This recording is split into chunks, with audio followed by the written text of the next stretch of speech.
Привет, мои дорогие девочки! Перед вами 4 колечка, и мы сейчас с вами будем на эти колечки гадать. Мы с вами посмотрим, в зависимости от того, какое колечко вы выберете, какое будущее ближайшее вам ожидать. Что вам, скажем так, носить. Выбирайте, пожалуйста, колечки. Мы сейчас с вами посмотрим. Так, я их перемешаю и так вот спрячу. И по одному буду доставать. Итак, первое колечко черное, девочки. Это такое вот черное кольцо. И мы будем его смотреть первым. Второе кольцо. Вот такое вот зелененькое. Зеленый камушек. И оно само такое, знаете, темно-серый такой металл. Как дерево, все равно дерево, которое держит такое вот колечко. Так, и остались еще 2. Фиолетовый такой камень. Кто видит свое будущее в фиолетовых тонах, давайте посмотрим, что оно вам принесет. И 4-й вариант.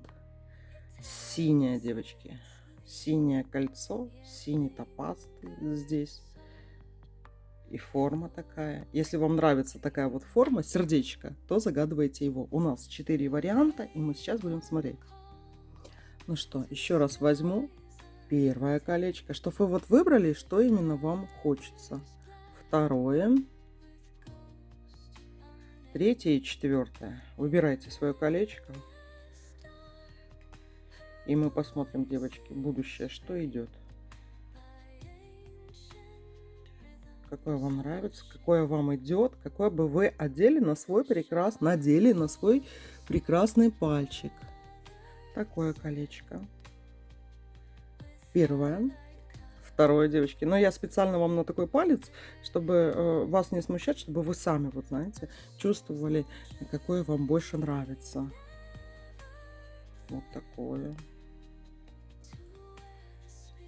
Или вот такое.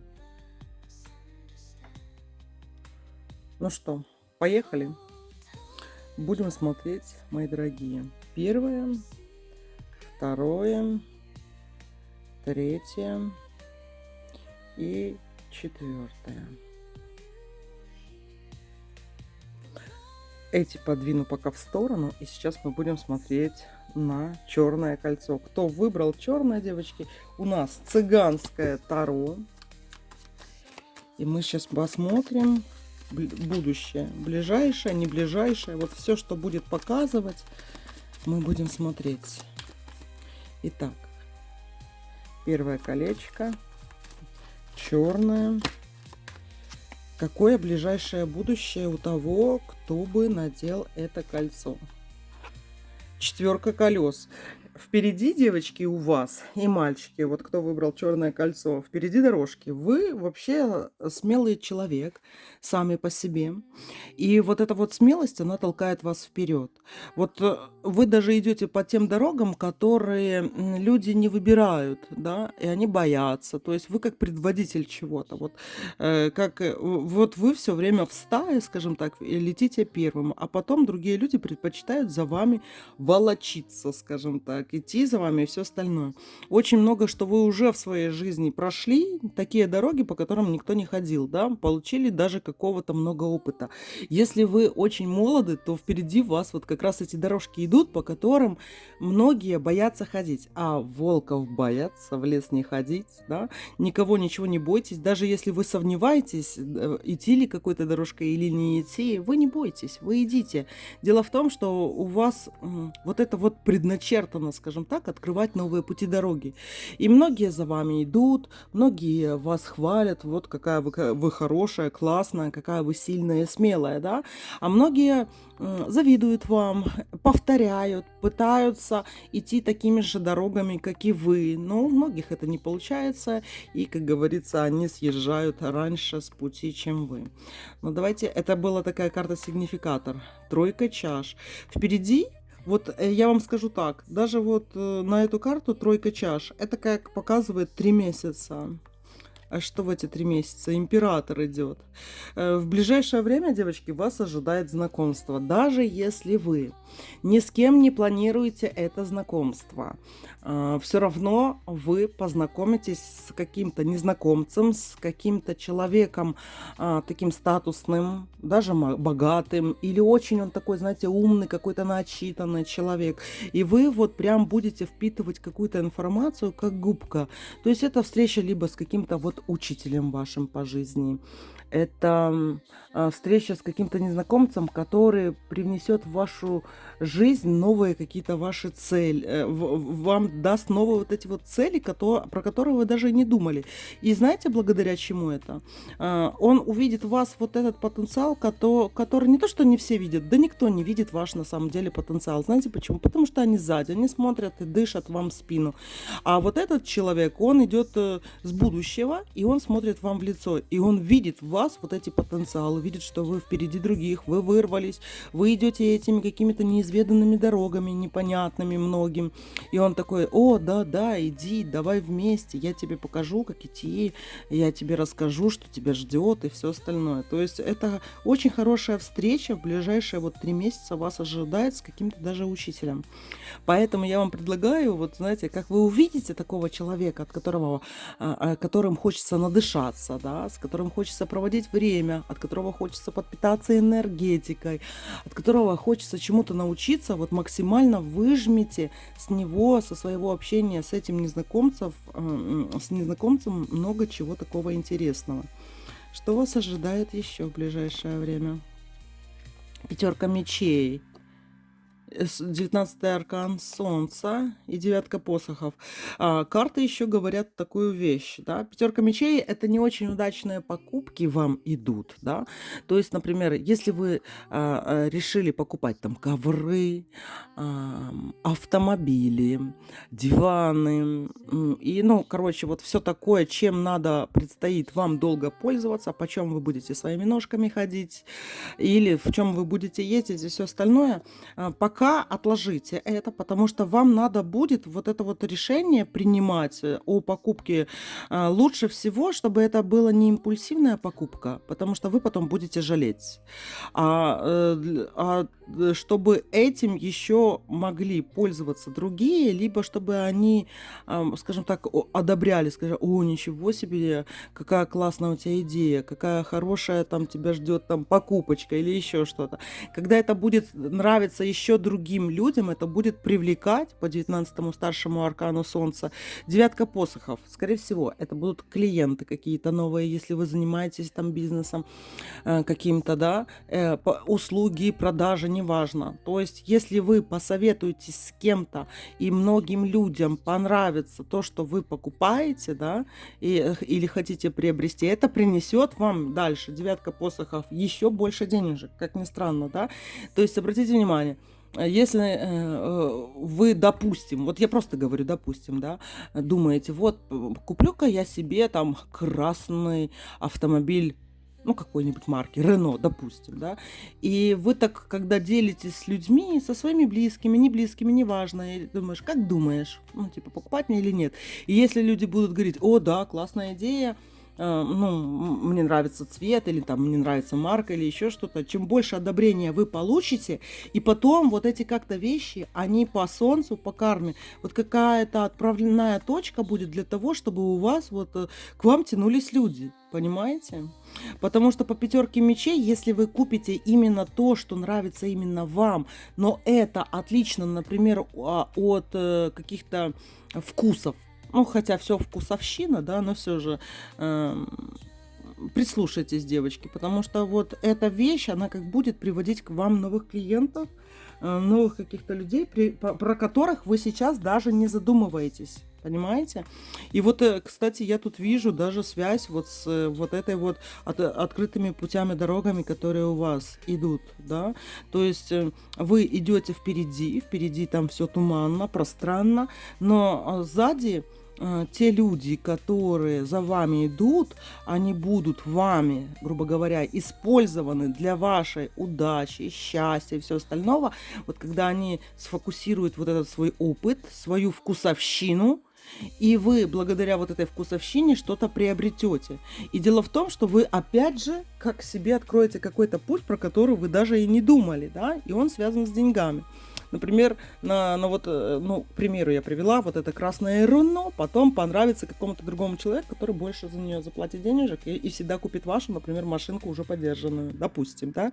Или это будет какой-то красный ковер, допустим, где вы там работаете, или, ну, какая-то покупка, которая нравится другим, будет привлекать.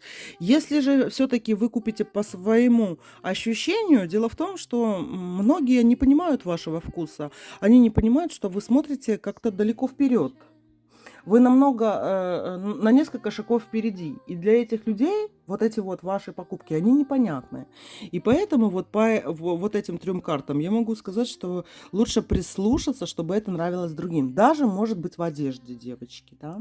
Потому что, смотрите, когда мы по-своему где-то одеваемся, мы нравимся таким же людям, как и мы. Но они, допустим, не приносят вам 9 посохов, деньги не приносят, да.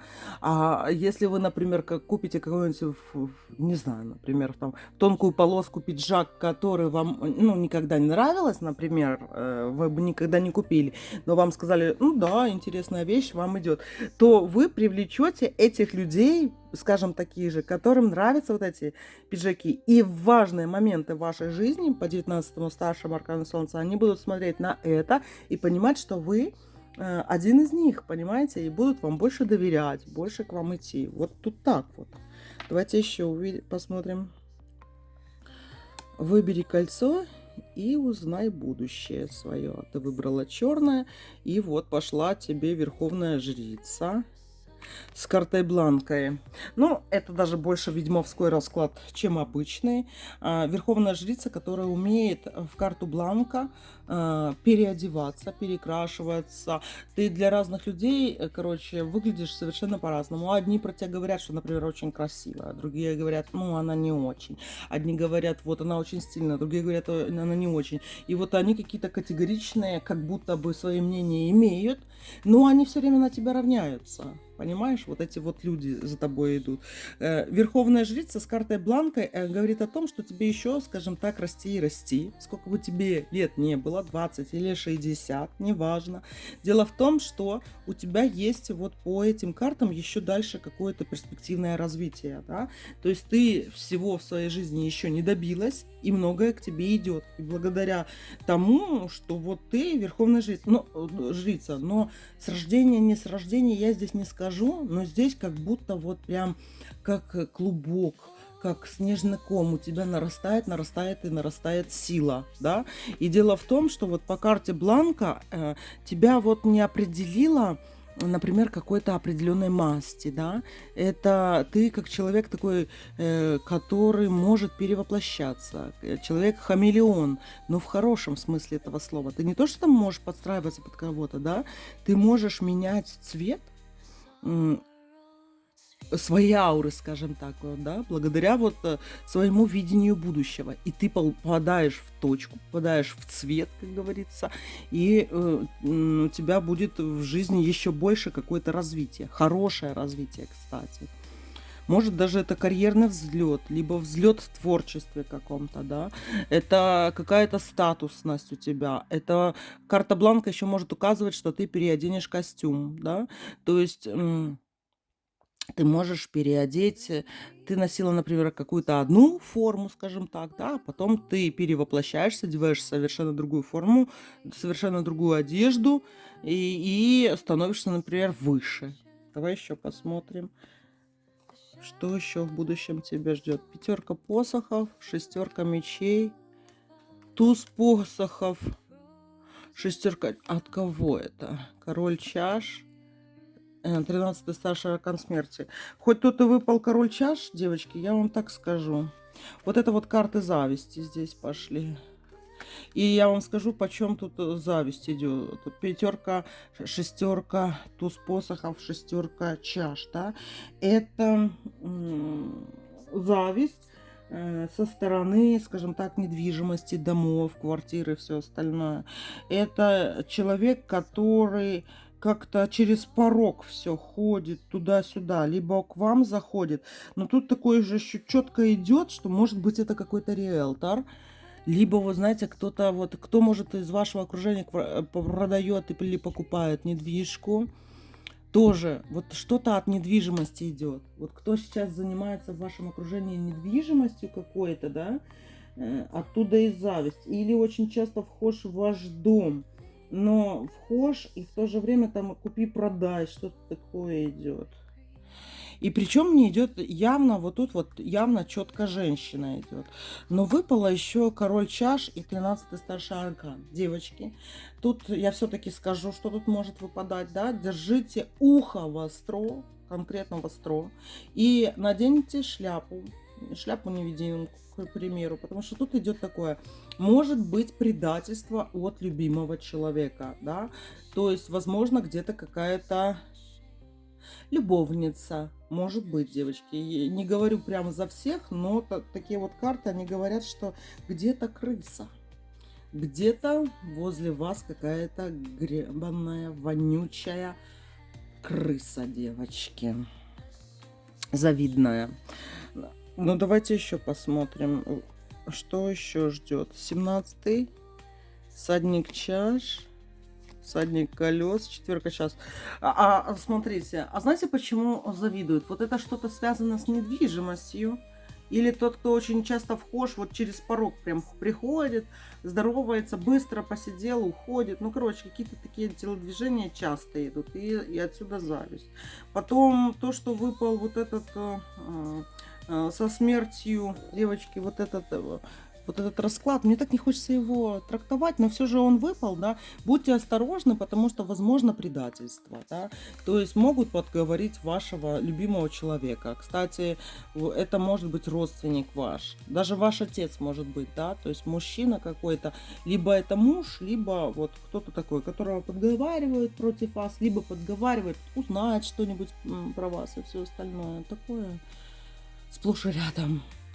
Но дальше классные карты идут. 17-й старший аркан. Сбывается желание какое-то. И еще всадник чаш, всадник колес и четверка чаш. Девочки, это еще приход, вот смотрите, хоть там какое-то предательство тех, кого вы знаете, какой-то мужчина, да, то есть как держать в ухо востро, девочки? Конкретно вот подсекать, скажем так, и не давать своим мужчинам, родственникам, любимым мужчинам куда-то ходить налево, как-то будьте осторожны в высказываниях, полностью где-то не доверяйте, а если доверяете, то проверяйте, да? Почему человек это там сказал, почему он спрашивает у вас что-то, да, что он скрывает, почему его долго нету и все остальное, там может быть какой-то подвох. Дальше. Так как после аркана смерти выпал сразу 17-й старший аркан звезды, это я вам говорю, что все равно все к лучшему. И дело в том, что дальше выпадают мужчины, девочки, которые идут, а именно всадниками, то есть рыцарями идут, и четверка чаш, это все замыкает. Причем четверка у вас вот тут вот выпала тоже, где-то она выпала. Вот, четверка колес, да, это самая сигнификатором картой. Почему? Потому что у вас пути дороги открыты. И дело в том, что даже благодаря каким-то, вот знаете, вашим интуитивным действиям, как Верховной Жрицы, которая карта Бланка, да, это тот хамелеончик, вот благодаря тому, что вы можете подстраиваться где-то, чего-то прятаться, быть где-то какой-то невидимкой, и не творите ничего такого быстрого и импульсивного вообще. Я там про покупки говорила, да, говорила вам, ну, чтобы вы там что-то не покупали такое импульсивное, что нравится именно вам. То же самое касается и людей. Вот здесь интуиции своей доверяйте, но все же проверяйте, да, и не делайте импульсивных, поспешных каких-то выводов, когда вам как-то нравится себя вести. Вот даже вас где-то похвалили, скажите, например, спасибо, можете испытывать счастье, но все равно подвергайте какому-то сомнению вот это. Потому что, девочки, там, знаете, как вас, как рыбку, будут ловить на какой-то крючок. Что-то такое мне тут идет, да. Дальше. Много внимания от мужчин вам предстоит. Много, девочки, внимания. Причем эти мужчины, они даже будут, скажем так, обращать на вас внимание и как-то, вот знаете, хотеть зафлиртовать с вами, да, но вы будете как-то видеть, что они вот как-то не могут это сделать, да. То есть это куда бы вы ни пошли, что бы вы ни делали, вы всем мужчинам будете нравиться. И 17-й старший аркан говорит о том, что через мужчин, через вот этих всадников, да, чаши колес, мало того, что у вас любовные, вот потекут любовные ручьи, девочки, во все стороны, любовные реки какие-то, да, это очень хорошая карта. Это может еще говорить о выздоровлении через мужчину.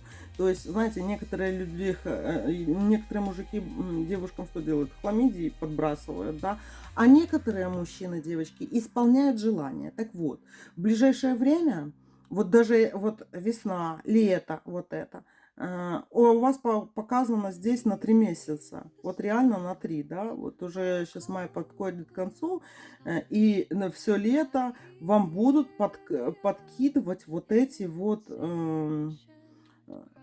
подкидывать высшие силы вот этих вот всадников каких-то мужчин, которые будут хотеть именно какую-то любовную связь с вами иметь, да, флиртовать с вами. Но если вовремя, перед тем, как флиртовать, да, пока мужчина не переключился на этот уже активный флирт, если вы будете говорить и просить что-то, вот эти мужчины будут пытаться это все сделать для вас. Понимаете? Но это касается вот этих мужчин будущих и вот этого окружения, с которыми вы не связаны никакими отношениями. Например, вот на тех, которые из прошлого, либо те, которые за вашей спиной, там не очень выпало. То есть на тех мужчин, которые рядом, я бы не рассчитывала. Рассчитывайте здесь вот на новых людей, потому что вам идет и император, и всадники, и это все новые люди, новые мужчины, и исполнение желаний. То есть, если вы будете развернуты в прошлое, и людей, которых надо тащить, которые обязательства, которые вам надо выполнять, или вы на себя там, конечно, что-то такое вот берете, не берите. Потому что самое лучшее вас ожидает в будущих людях, которые вам будут встречаться. Это те люди, которые будут вам помогать в ваших делах. Люди старые, скажем так, помогать в этих делах не будут. И еще я обращу тоже ваше внимание, что есть все-таки какая-то зависть. А зависть такая, знаете, противная выпала. Я вообще ненавижу завистливых людей. Ненавижу просто от всей души.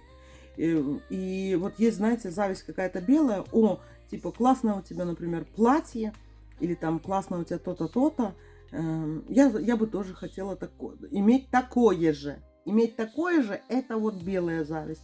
А иметь твое – это уже черная зависть. И у вас, девочки, тут все-таки черная какая-то зависть идет. Поэтому, если вы там делите наследство, если вы там что-то такое вот, с людьми из прошлого что-то решаете, и с прошлого, я имею в виду, которое за вашей спиной, либо вот прям рядом с вами, и что это не касается будущего, да, вот этих людей проверяйте и подвергайте все сомнению, и не делайте никаких импульсивных выводов. Давайте еще глянем. Я сейчас соберу вот эти карты. И мы с вами еще глянем. Вообще, даже эту 4 колес тоже соберу. Так, что еще в будущем вас ждет? Что еще в будущем вас ждет на черное кольцо? Паж посохов. Какие-то купцы, императрицы идут. В общем, если у вас, например, где-то не ладится бизнес там или еще что-то, готовьтесь, у вас будет хорошо все. То есть тут повышение продаж, какие-то интересы других людей к вам. Вот все. Самое главное, что в этом раскладе идет, да, не смотрите на будущее, не озирайтесь назад, потому что, озираясь назад, вы тратите время и не видите свое будущее. Это важно, это вот прям с этого расклада идет. 2 колес, 9 чаш, туз чаш. Короче, девочки, что-то, какая-то крыса рядом. Туз чашей, 20-й старший аркан суда, да, крыса рядом. И вот, падающая башня, там смерть выпадала. Колесо фортуны. И это связано как-то еще и с мужчиной и девочкой тоже. Есть завистница. завистница. И есть еще какой-то мужчина, который может как-то предать. Будьте вообще максимально сейчас осторожны. Максимально, девочки, да. Будьте готовы к этому. Будьте готовы, скажем так, к бою какому-то, да. И вот где-то вот, как лисичка, да, ушки на макушке, нос по ветру. И все, в это время хвост заметает следы. Даже если лапки дрожат, понимаете? Ничего не бойтесь. Вы такой, знаете, двигатель прогресса в этом мире. Это вам не выпал такой расклад, например, какой-нибудь сладкой булочки, да, мягкой подушечки, статичности. Нет, вы все время идете, ищете, и многие могут сказать, что вы ищете на одно место себе приключений, но на самом деле вот вы двигатель прогресса в этом мире, да. Есть люди, за которыми идут. Вот вы тот, за которым идете, мои дорогие. И этот черный цвет к вам к лицу, реально к лицу. Вот такой вот первый вариант. Ну что, будем смотреть второй вариант. Второй вариант это у нас такое вот зеленое изумрудное колечко. Давайте посмотрим на цыганских таро.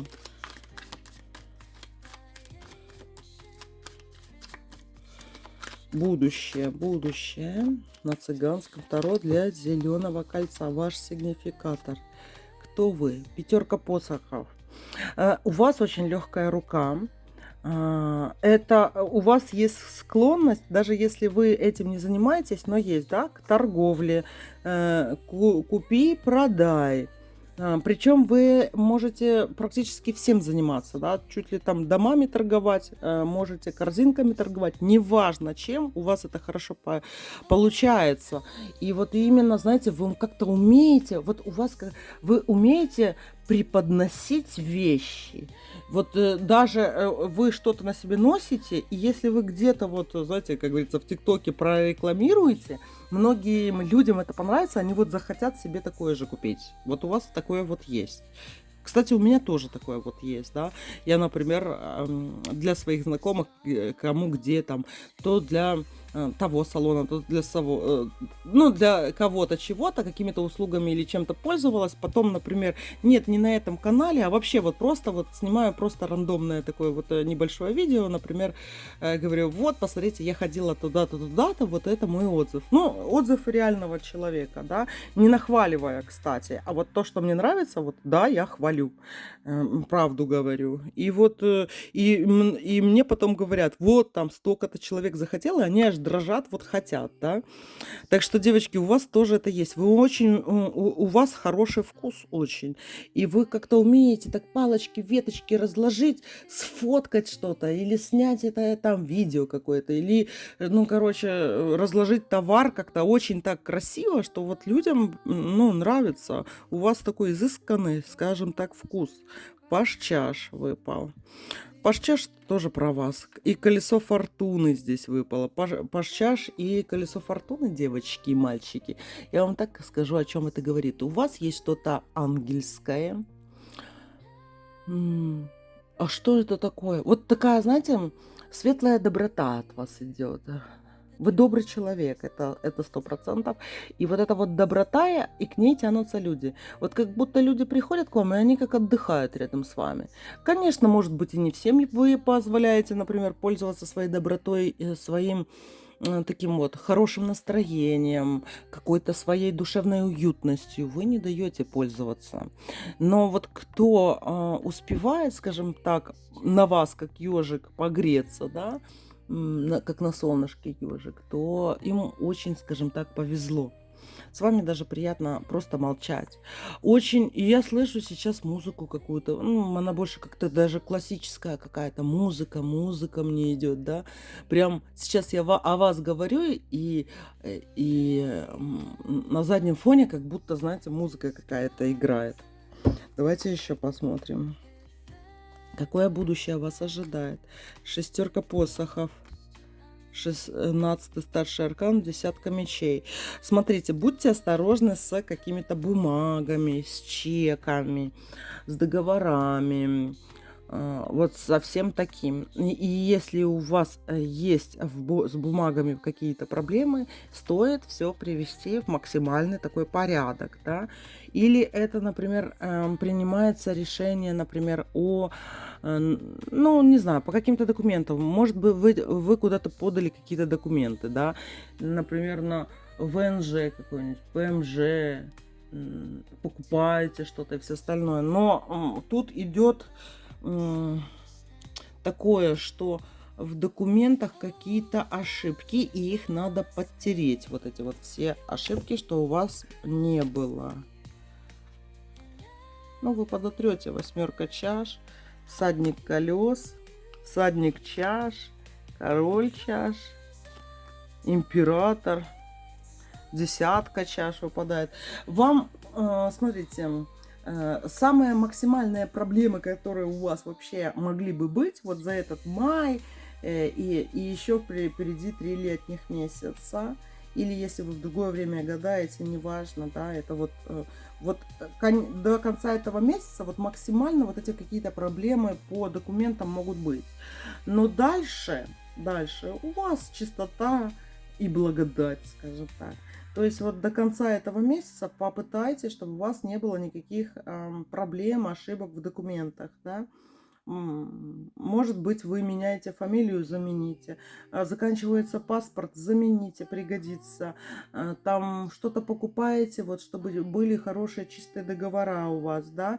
Что если вы держите какой-то бизнес, сделайте какую-нибудь аудиторскую такую внутреннюю проверочку, тоже не хватает. Вот чтобы, знаете, карта к карте была, стопочка такая нормальная. Потому что дело в том, что вот если вы не решите вот эти вот какие-то дела свои, не подобьете это все, да, вы вот как в конце месяца можете иметь какую-то такую не очень приятную, например, это ошибка, которая будет не очень приятна. Может, разговаривать с кем-то будете, и будет не очень приятно именно для вас разговор. Но тому человеку будет все равно, а вам будет не очень приятно. Понимаете? Вот такие вот дела. А дальше вот хорошие карты идут. Одни фигуры вам пошли, 10 чаш, да, это идет безудержное веселье, скажем так. Вы побываете на каком-то торжестве, концерты, вот идите, девочки. Если вдруг, ну, короче, летом побольше, почаще везде ходите. Ходите на концерты, на какие-то выступления бродячих цирковых артистов. Может быть, вы давно не были в каком-нибудь цирке с Шапито. Там, где какие-то представления проводятся, какие-то празднества, да. То есть желательно вот, чтобы вы вот на что-то такое вот ходили, и для того, чтобы вокруг вот прям какая-то... Вот мне шла музыка, а я думаю, а что она вот усиливается? И вот дальше выпала как вот на фоне музыка, и вы в очень хорошем расположении духа ходите, и вокруг много хороших людей вокруг вас, да. То есть и вы как будто эпицентр вот этого, как вокруг вас ходят хорошие люди, водят хоровод. И вы получаете какую-то вот эту жизненную энергию от толпы, скажем так. Может быть, вы блогерством занимаетесь, да, тоже обратите внимание на это, что именно летом вот этого блогерства ваше попрет. Если вы, например, не занимаетесь таким, обратите внимание, чтобы хотите на какие-то презентации, себя показываете, например, свои работы, свое ремесло, свой бизнес.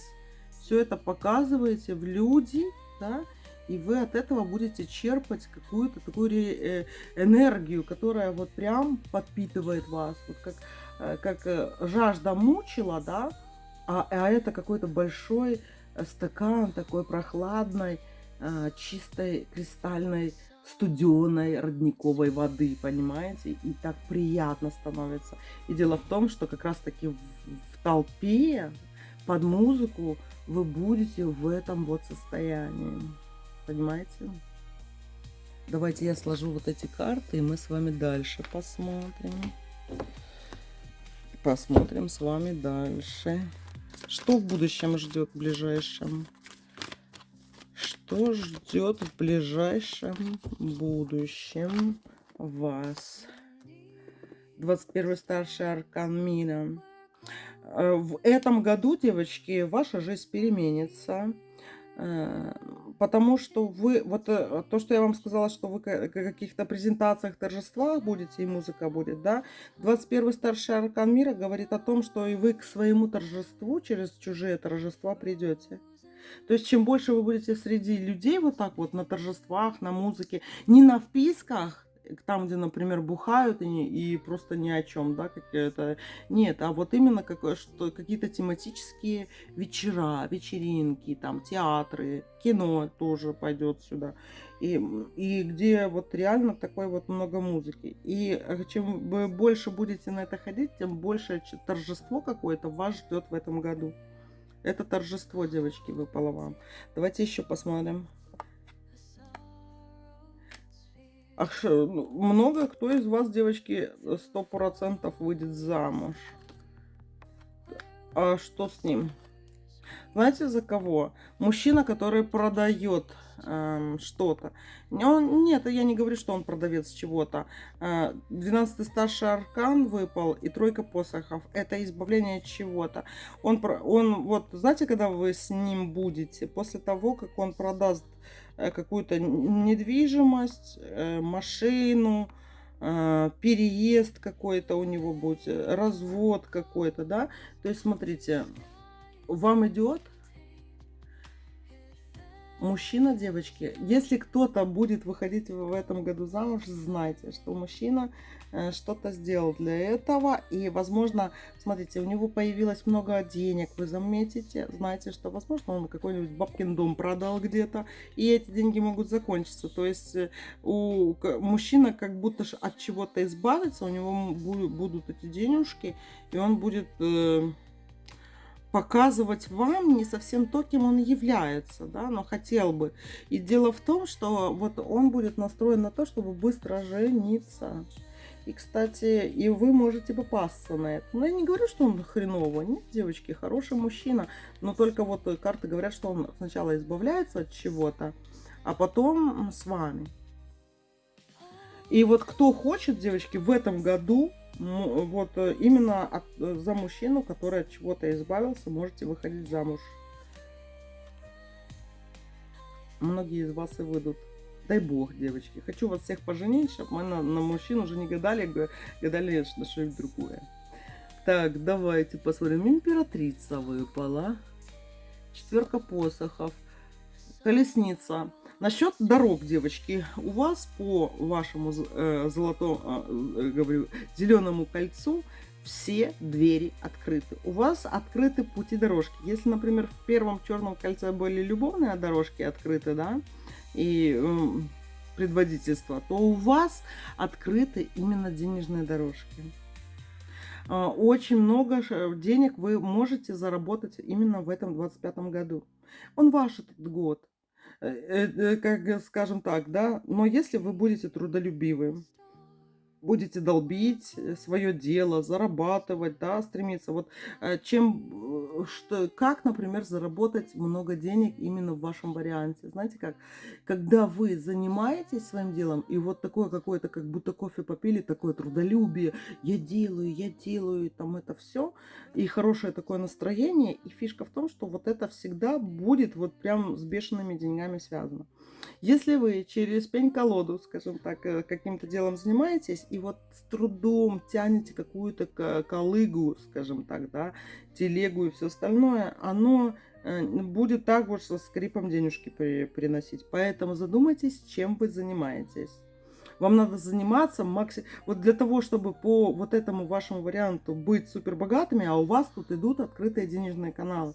Потому я вам вначале и сказала, что у вас такой вот, что вы вот как разложите все красиво, да, такие люди хотят что-то у вас брать, покупать или такое же иметь, как у вас, да.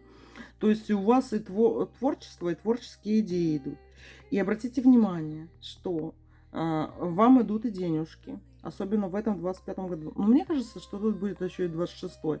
Насчет 27-го я не уверена. Возможно, там может быть какой-то кризис, да. Но вот именно 25-й и 26-й это денежные у вас идут года. когда вот вы чем-то таким занимаетесь, аж дыхание сперло, так аж хочется вот этим заниматься, да.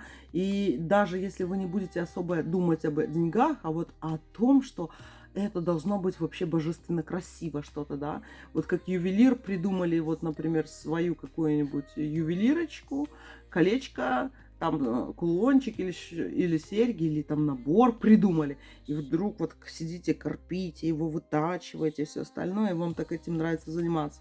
И знаете, за это, как говорится, дадут большие деньги. Понимаете? Вам вообще здесь по второму варианту я бы посоветовала заниматься творчеством и не гробить свое здоровье, глаза, время на просмотр каких-то, знаете, тиктоков, прозябания какого-то и все остальное. Идите в комнату и творите. Или выйдите на улицу и творите. Чем вы хотели заниматься давным-давно? Что у вас такое вот сидит? И если вы, например, сейчас не зарабатываете деньги, то я вам скажу, вы можете быть очень богатым человеком. Насколько богатым, спросите вы, девочки? Вы спросите, насколько богатыми вы можете быть? У вас практически неограниченный ресурс, как у Павла Дурова, к примеру. Понимаете? Потому что в вас вот это вот сидит, вот это какая-то генетика, я бы даже сказала, творчество. И просто, если вы будете над этим работать, и вот просто даже положите или назначите этому цену, вот этому какому-то вашему творчеству, да, продукту вашего творчества, люди за этим очень сильно потянутся. Так что вспоминайте, что вы умеете делать. Давайте еще глянем, что там в будущем еще вас ждет. Девятка колес. Туз мечей от кого? Девятка посохов. В долг не даем. Вообще вам категорически отказано, скажем так, высшими силами для того, чтобы вы давали в долг. Не даем в долг от слова совсем. Если вы хоть кому-нибудь, скажем так, дадите в долг, и вам этот долг не вернут, и потом вдруг, допустим, вы захотите взять кредит, вы этот кредит будете отдавать, как разбивший зеркало, 7 лет. Понимаете? Поэтому в долг никому не даем. И желательно, если у вас есть какие-то кредиты, желательно их побыстрее, скажем так, закрыть, насколько это возможно. У меня, кстати, много видео тоже было о том, как вот помочь самим себе закрыть кредиты, да, как расплатиться с деньгами, всякие такие вот советы. Поэтому, девочки, так можете даже в поисковик бить, там, о главном ТВ, как отдать долг, кредит, долги, там вам будут такие всякие гадания, болталки идти. Тут какая-то такая замануха идет на долги и кредиты.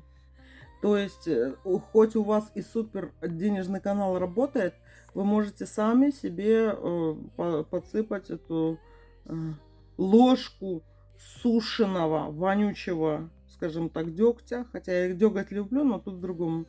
И, скорее всего, что-нибудь такое коричневое, да, на букву Г. Вы можете это себе налить в мед свой, понимаете? Поэтому ни долгов, ни кредитов, ни долгов, ни кредитов. Вот этот 25-26 год, ни долгов, ни кредитов, девочки. Даже если вы хотели взять на что-то такое кредит, да, лучше не берите. Если ипотеку вдруг, например, да, вы хотите взять на недвижку ипотеку, потому что вам надо, ну, тут смотрите, девочки, смотрите, надо ли оно вам, имеете ли вы такую достаточную силу, скажем так, чтобы вот эти хотя бы 2 года, 25-26, и, например, 27-й, где я вам говорила, что может быть какой-то кризис у вас, да, чтобы вы могли не дрожать, не волноваться, не тревожиться по поводу того, как вы там в будущем будете там оплачивать вот эту, допустим, ипотеку. А на всякие телефоны кредиты не берите. Понимаете? Не надо они вам, не надо. И в долг, девочки, если у вас есть деньги, не даем. Деньги, они сделаны в виде купюр, которые легко помещаются в какую-нибудь шкатулку и в сейф. Да? И есть не просят, и ножек у них нету. Поэтому, девочки, будьте осторожны. Давайте еще посмотрим, Что в будущем еще ждет? Император, кстати, вы императрицей выпали. 11-й старший аркан силы. Но это 100%, что кто-то из вас, даже не кто-то, но много девочки, кто выйдет в этом году замуж. Если, и вот если вы собираете, и вам нравится фамилия вашего мужчины, с которым вы, например, живете, вы выйдете замуж. И это мужчина такой идет. Почему-то мне хочется сказать «ый», да, на конце, да, красивый. Мужчина красивый, да. Но у него еще вот как будто вот вы, если взять его фамилию и к вам добавить, то вы такая, знаете, как классно. То есть вот обратите внимание на это. Или, например, кто-то из вас выйдет замуж, а кто-то в этом году встретит своего именно будущего мужа. Может, вы даже через 3 года выйдете замуж, как захотите, да? Но вот его встретите именно в этом году. Давайте еще посмотрим, что в будущем ждет. Нулевой старший аркан. Когда это будет? Луна, тройка мечей, 20-й старший аркан суда. Тут чаш от кого? Поссоритесь с кем-то близким. Ну, вообще в этом году будет прям какая-то такая крутая рассорка с кем-то из ваших родственников. Вы поссоритесь, потом, скажем так, долго разговаривать не будете. Долго не будете разговаривать.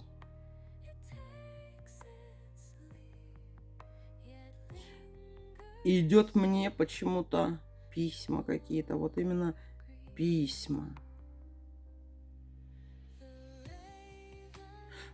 Старой почтой, да, то есть даже это не то, что сообщения какие-то по Вайберу, Ватсапу, Телеграму, это именно как почерком синим, ручкой письма какие-то или записки такие. Вот кто письма и записки где-то вам пишет, да,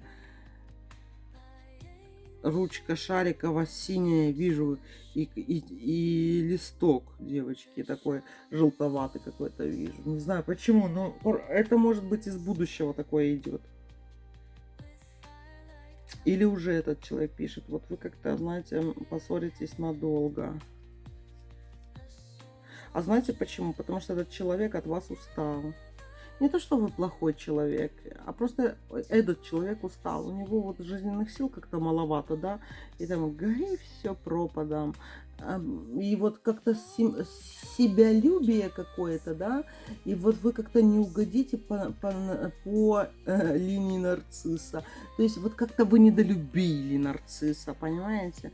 Или нарциссиху. Вот как-то не сказали, как бы не сидели, да не восхваляли, да, на коленях не валялись. И поэтому, все, устала я от этого. Короче, что-то такое идет. И мне идет, вот пахнет, как будто это повар какой-то, да, то есть какой-то едой пахнет. Утро повар какой-то, может кулинар, кондитер какой-то, что-то такое. Или любит готовить, не знаю. Или, кстати, может быть, работает в школе. Потому что вот я сейчас вижу, мне видение идет, как и рядом окно такое большое, как в школах. Вот знаете, вот и вайб такой вот, скажем так, школьный какой-то. Человек, который работает в школе, но, возможно, не учитель. Что-то такое. Ладно, давайте соберем и еще посмотрим. Давайте соберем и еще посмотрим. Будущее. Будущее. Солнце выпало. Повешенный. Ну вот. Опять выпал этот повешенный с королем колес, девочки. Встреча с мужчиной, который от чего-то избавляется и приходит к вам. Жених, скажем так. Шестерка чаш. 21-й старший аркан. Ваше торжество. Выпал. Тройка колес, пятерка чаш. Короче, девочки, приход в вашу жизнь. Даже если это не муж, а вы замужем, вы хотите родить. Это может быть ваш ребенок, понимаете? Может, вы забеременеете, может, кто-то уже родит в этом году, да? Ну, короче, все такое интересное идет. Я не скажу, что у вас вот это... Вот тут даже как-то больше даже на год у вас идет. Если в первом, например, в первом варианте там на 3 месяца четко показывало, да, а тут мне не показывает, например, на 3 месяца или на 2 недели. Мне почему-то идет год. Я как будто вот на каком-то корабле плаваю, понимаете, или как там ну, правильно говорить по-морски. Не плаваю, а хожу на корабле или там еду на корабле. Не знаю, не помню, девочки. Моряки в море ходят, да, но я, например, плаваю.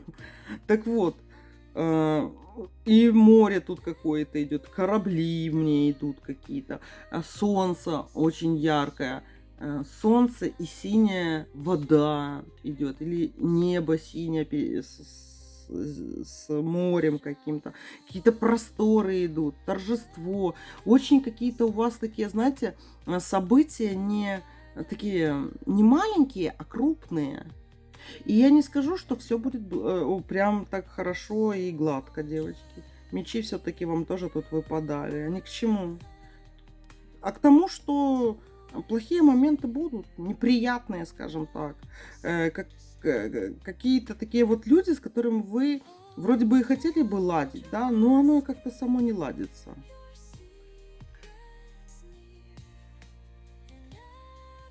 Разойдетесь с какой-то родственницей, долго с ней не будете разговаривать.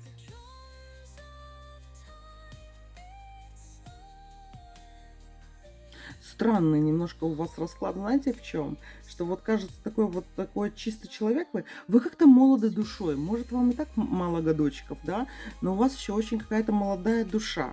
И мне вот тут вопрос в голове идет по вашему варианту. А что вы пристали до вот этой молодой девочки? Чего вы пристали? Что вы от нее хотите вообще? Там обвислые овцы. Понимаете, вы ни в чем не виноваты, вы чисто хороший человечек, с вами только вот, знаете, и по душам можно поговорить, да, и делами какими-то заниматься, и все остальное. А вот идут какие-то уставшие, понимаете, реально уставшие люди, которые свое раздражение хотят переложить на такого светлого человека, как вы, на доброго человека, как вы. И вместо того, чтобы, например, реагировать нормально, идут такие реакции типа... Вот знаете, как неудовлетворенные какие-то нарциссы идут вокруг вас. Не обращайте на них внимания. Вот только они вам будут приносить не очень хорошие, скажем так, какие-то развития событий, да, мечи вот эти в этом году и в следующем, кстати. Нарциссы это не ваше. Вам надо такие же открытые, дружелюбные, молодые душой, творческие люди, как вы. Вот и все. А вот эти какие-то тяжелогузные, гуски тяжелые, да, как утки, какие-то такие грузные утки. Вот от этих людей не бойтесь терять, понимаете? Хоть это и утятина вкусная, да, но не бойтесь. Старая утятина в зубах застревает, девочки. Вот такой вот ваш, мои дорогие, вариант. Сделайте, пожалуйста, выводы, они пригодятся. А теперь, мои дорогие, у нас следующее колечко, и оно такое.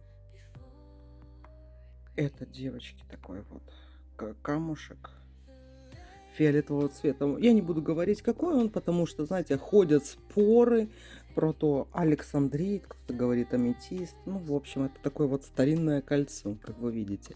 Вы выбрали его, возможно, даже из-за цвета, из-за формы. И давайте с вами посмотрим на такого же цвета практически карты. И посмотрим, раз вы выбрали это кольцо, будущее, что вас ждет. И какие вот советы, куда двигаться. У меня сегодня вот именно на вот этот расклад, девочки, про будущее, да, не сколько вот прям само именно такое чтение конкретных, сколько вот эти чтение конкретных каких-то действий, сколько карты тут вообще очень классно показывают вот прям куда двигаться, прям что делать, куда двигаться. Ну что, давайте посмотрим, что же выпадет вам, фиолетиком. Ну, давайте посмотрим. Первая карта — сигнификатор. Четверка посохов. Четверка посохов говорит о том, что у вас открыт денежный канал. И он работает сейчас очень хорошо. Даже если вот вы скажете: "Да ну, как мне не мне кажется, что у меня нету денег и все остальное". Девочки, это все фигня. По одной простой причине. Когда вы думаете о том, что вам не хватает денег, это как раз двигатель вашего прогресса вперед. Понимаете? Вам никогда не будет хватать денег, и когда вам их не хватает, значит, что вы идете вперед. Потому что вдруг, если вы будете: "У меня все есть". Если, ты будешь говорить, что у тебя все есть, у тебя не то, что он останавливаться будет, да, скорее всего, ты еще, как говорится, не растратила, не обменяла деньги. Это единица мены, да. И ты, значит, еще не обменяла и не купила все свои вот эти вот хотелки, которые надо тебе купить для того, чтобы прийти в состояние опять, ам, того, чтобы к тебе шел поток денег, скажем так. Давай еще дальше посмотрим. Будущее твое. Девятка чаш. Кто-то ожидает с тобой встречи. Девятка чаш — это ждет свидания какой-то король посохов. Ждет и ожидает, но когда же он с тобой встретится? А что это за король посохов такой? Паж посохов. Мужчина при деньгах, девочки. По карте Бланка он такой. Во-первых, это как бы и червовый, и в то же время карта Бланка мужская. Да? Это говорит о том, что такой вот мужчина, который, когда вот будет знать, что у него будет с тобой встреча, он будет, как говорится, как кот, вылизывать свои бубенцы, скажем так. Наряжаться, чисто красиво одеваться, надушенно. Душиться будет всякими такими духами и все остальное. Это мужчина, девочки, какой? Он при деньгах.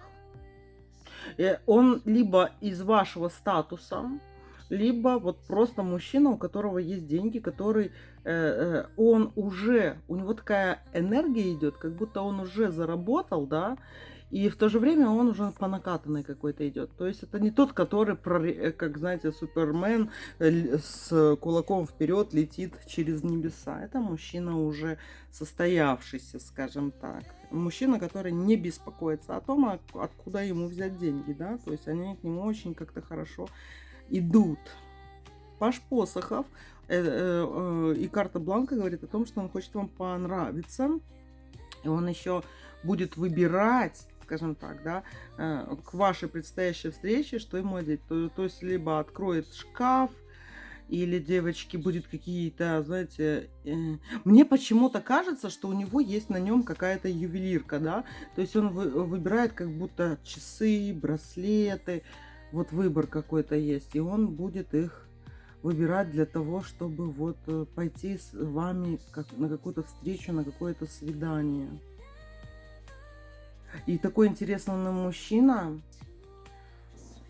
он мне, знаете, идет как либо, ну не знаю, врач, хозяин СТО, какой-то такой вот умный, это раз. Во-вторых, у него есть какие-то, знаете, не просто там навыки какие-то и знания, да, они как подтверждены, и его знают люди за то, что он делает. Вот такой вот прям какой-то ремесленник определенный, как кузнец, понимаете? Кузнец, девочки, молодой вам идет. Давайте еще посмотрим. Двойка посохов. Звезда, туз посохов. Какой-то день, девочки, сбудется ваше денежное желание. Стопроцентное сбудется желание. Заветное ли оно? Я вам так скажу, оно для других людей обозначает какой-то такой адский труд, скажем так, да. То есть они как-то дофига работают и могут всю жизнь к этому идти и не прийти. А вам это дано, и вам это дается. И это тоже вот как-то связано с деньгами, либо за деньги. То есть это какой-то, либо материальный какой-то большой подарок вам идет, либо даже вы сами вот потрудились и купите что-то, да. Это может быть даже, ну, недвижимость какая-то. Ну, короче, что-то такое дорогое. И многие люди этого себе позволить не могут. А вы, получается, вот прям как с нуля и смогли. Понимаете? Вот такое идет. Давайте еще посмотрим, что в будущем вас ждет. Четверка мечей, четверка чаш. 13-й старший аркан. Тут идет, девочки, ну, из минусов, что вам выпало. Выпало то, что какие-то вот проблемы у вас будут с родственниками. Возможно, уход какого-то родственника из жизни, может быть, да. Но в основном это будет не сколько уход из жизни родственника, сколько это будут, знаешь, такие вот проблемы. То есть вы либо вычеркнете кого-то, в игнор поставите, будет какая-то обида и сожаление, а потом вы думаете, ай, нафиг я буду с этим человеком общаться, что, зачем мне это надо и все остальное, да. Такое идет. Давайте еще посмотрим, что тут в будущем ждет. Королева чаш, семерка чаш, тройка посохов, башня, колесница. Знаете, что вам дано, девочки, вообще по жизни дано, и чем вы очень можете легко и хорошо пользоваться, да? Королева чаш — это очень красивая девушка. Это вы выпали, королева чаш. Очень много в вас обаяния. Это какой-то шарм, притягательность такая. Вы можете себя по-разному считать, красивой, некрасивой, да, стараться, не стараться. Но у вас вот что-то такое есть, что даже когда вы там можете считать, что вы плохо одеты, не расчесанные, заспанные или еще что-нибудь, да, для вас может быть это какое-то удивление, открытие, что на вас обращают внимание, к вам тянутся люди. И мужчины, и женщины. И фишка в том, что вы мало того, что вот с таким шармом интересным, сколько еще у вас очень такое взлет по карьерной лестнице. Но, девочки, вы не созданы для того, чтобы работать в поле, к примеру, да, или на улице. У вас взлеты идут в каких-то таких эгрегорах, где очень много людей друг над другом, да. Это, возможно, большие офисные дома, к примеру, да, где много этажей. И вот как будто вы идете по карьерной лестнице сквозь эти этажи, и выше, и выше, и выше, но не в понимании выше по этажам, а именно в понимании карьеры. И колесо фортуны вам выпало, да? То есть вы, возможно, уже многого чего достигли и отпускаете это, да? Допустим, вы выходите на пенсию с какой-то начальствующей должности, да? Либо, девочки, это все у вас впереди, и вы выйдете на пенсию, или вот с высока сходите с горы, скажем так. И вам присуще еще такое большое трудолюбие. Но это трудолюбие вы знаете, что когда делать. И вы вот, если вам надо, вы это сделаете, вот, чтобы вам это не стоило. Но когда вам это не надо, вы как будто бы для других кажетесь ленивым человеком. Но это совсем не так. Вы очень трудолюбивая, но вот это трудолюбие, обратите внимание, да, вот чтобы даже лучше себя понимать, как королева чаш. Много женского у вас такого, гормонального, скажем так, да, капризного немного, вредного, но вам надо жить так. Если вы хотите что-то делать, значит, сделайте это с двойной силой. Если вы чего-то не хотите делать, значит, это оно вам не нужно. И вы это интуитивно очень даже хорошо и чувствуете. Легко вы обучаетесь, вот по этим картам, которые выпали, да, тут легко учитесь всему новому, легко схватываете информацию. И вы как-то умеете так анализировать какие-то даже очень сложные цифры, да, какую-то сложную работу, там, не знаю, какие-то документы, как-то по-своему. Даже, я бы сказала, например, вы математичка, допустим, да, и если в математике существуют какие-то правила определенные, то вы как-то искусно можете интуитивно чувствовать какие-то новые ходы, и вы вот приходите к правильным ответам в своей жизни. Вроде бы это и математический склад ума, а вроде бы и нет. Я бы даже сказала математическо-магический. Вот такая ты штучка. Давайте еще посмотрим, что идет тебе в ближайшее будущее.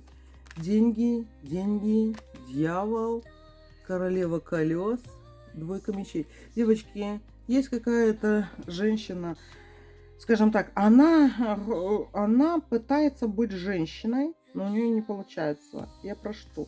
Она может носить длинные юбки, скорее всего, она и носит.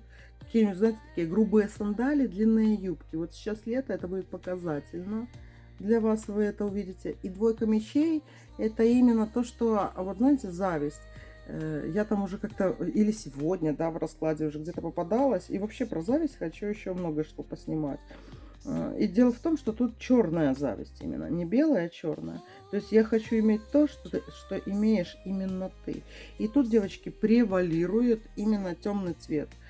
Темные волосы, черные волосы, там темно-коричневые волосы, да, какие-то темные одежды, что какая-то грубость. То есть если вы такая женственная-женственная, да, то она как-то ваш антагонист, скажем так. Она похожа на какую-то, вот если сказать очень грубым каким-то таким словом, кобла, да. Вот такая девочка идет. Какая-то с мужицкими чертами лица. Не мужскими, а именно мужицкими, да. И как бы она свой там нос не чухрила, скажем так, да, как бы она там не прихорашивалась, у нее не получается быть настолько женственной, как вы. И она бы хотела вот по двойке мечей иметь то, что имеете вы. Вот именно вам в карман залезть, быть в вашем теле. Вот прям, знаете, а чему она так, кстати, завидует по двойке мечей? Король чаш. И маг. Вот вашему ведьмовскому шарму она завидует. Она завидует тому, какая вы есть, какая вы плавная, как вы там красиво танцуете, как у вас блестят глаза, как развиваются на ветру ваши волосы, понимаете, бесит все в вас. И хочется, чтобы у нее так волосы развивались, и чтобы ваши руки были ее руками, понимаете.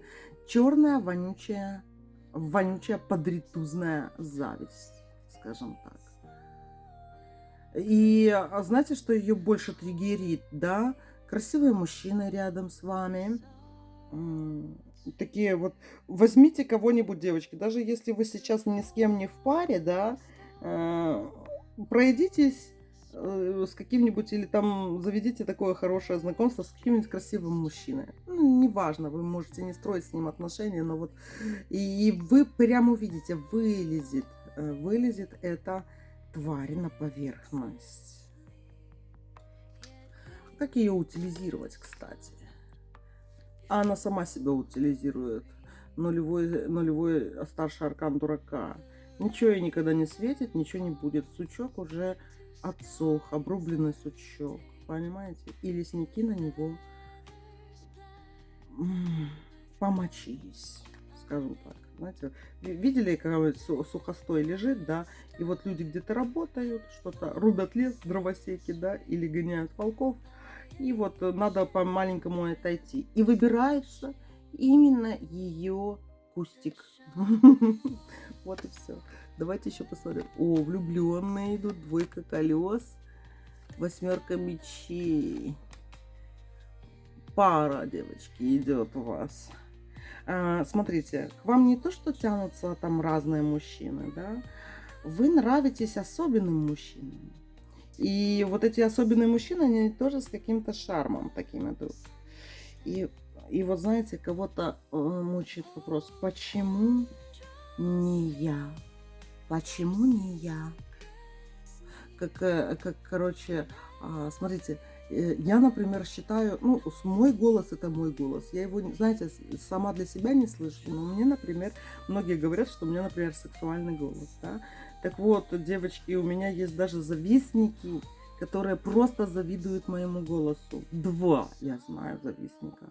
И я до сих пор, вот знаете, не могу в это, не то что поверить, я вообще не понимаю этого кринжа, голосу завидовать, да ё-моё. А почему, знаете? Потому что они бы хотели именно этот голос иметь. И у вас такая же вот змея, понимаете, которая именно то, что у вас есть. Не как у вас, а то, что есть у вас, хотела бы иметь.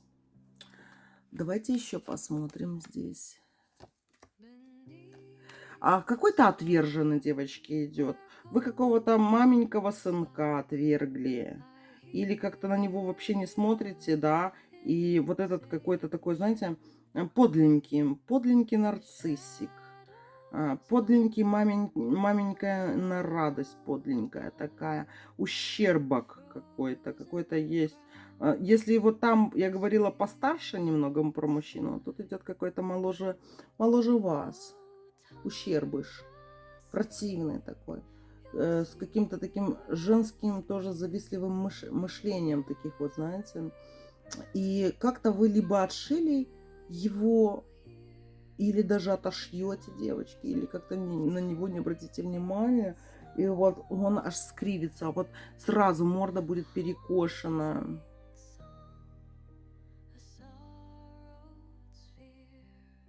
Но я даже частично могу вам описать, как он, ну, выглядит. Частично, девочки. Он не толстый, он худой, невысокого роста. У него как-то волосы какие-то такая, как пакля все равно, знаете. Вот какие-то несуразные у него волосы, вот можно сказать, несуразные. Он далеко не красавец, но он только, знаете, похож на кусок недоклеенной обоины, какое-то вот такое, какое-то, знаете, и вроде бы уже и не надо, и вообще как бы и не надо, да, вот какая-то херня. И джинсы мне идут, мне синие джинсы именно идут, такие, знаете, дешевые, но с нашивкой Армани, ну, то есть, знаете, такое что-то, невычурное.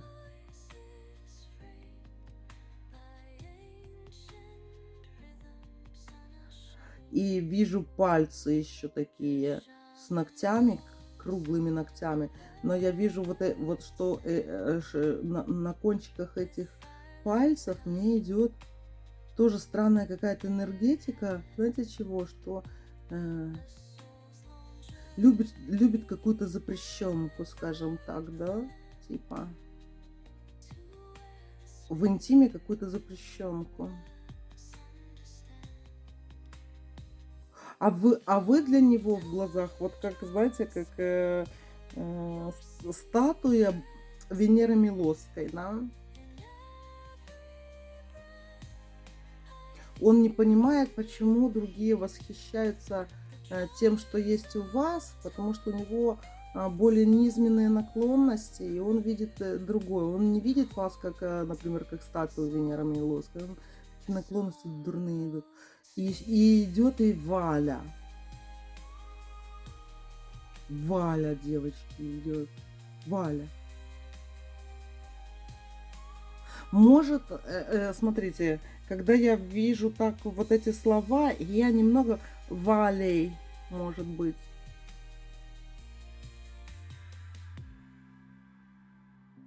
Не знаю, чего мне так это имя показывает. Оно как-то связано с ним. Или, может быть, кого-то из вас так зовут, то, значит, это он так видит вас, имя ваше.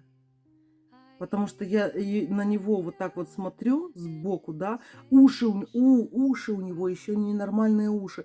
Они как-то больше головы в пропорции по отношению к голове, да.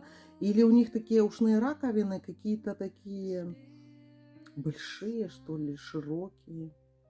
Короче, такой, девочки, идет. Ну ладно, давайте не будем об этой фигне говорить. Всадник мечей. Он видит, как вы садитесь в машину какую-то. И как будто какое-то заведение идет, и вы садитесь в машину. А он смотрит вам вслед. Странный, но он еще идет, знаете, такой злой, типа, я тебе еще отомщу за это. Ну, это мамкин мстивец, да? Мамкин мститель, девочки, ничего не будет. Это такой вот просто такое Г, мужик Г. Ну, давайте мы это все соберем, чтобы его сбить, потому что на него какой-то расклад пошел. Давайте глянем.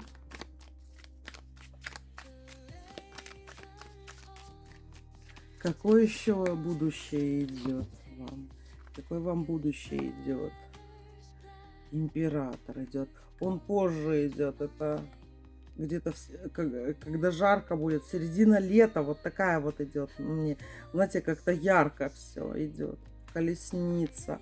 Какая-то даже засушливая погода идет.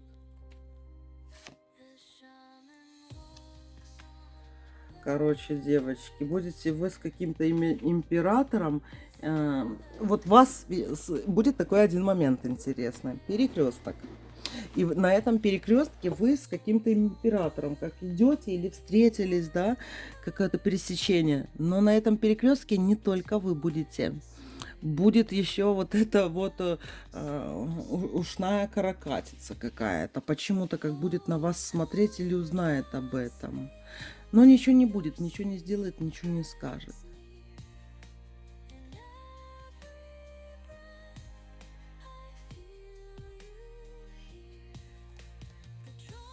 Какой-то у вас, знаете, поклонник, короче, не очень. Десятка. А, я знаю почему. Колесо фортуны, паш чаш и восьмерка посохов. Дело в том, что у вас вот сейчас будет рост какой-то очень такой сексуальной энергетики. Рост ее, понимаете? Оно может по-разному проявляться. То есть, либо этот ваш шарм будет еще больше расти, и, знаете, вот как-то к вам будут тянуться люди, противоположный пол. Но причем так выстреливать не всегда, не каждый день это будет происходить. Но, знаете, вот как будто что-то такое интересное временами именно с мужчинами будет встречаться, такие приятности. И именно это будет касаться вашего вот этого энергетического сексуального шарма. Но, как ни странно, вот эти мужчины хорошие, они будут вот так вот, знаете, вспышками идти. Но вот этот ушастик, он как на постоянке рядом с вами, понимаете? Вот, он как будто это чувствует каждый день сутками, 24/7, да? А вот эти вот вспышки, и вы вот этого не до конца, тут и идет, что вы до конца этого не будете понимать. Как это так, да? То есть, что ж происходит? Интересная вот от вас такая энергетика идет.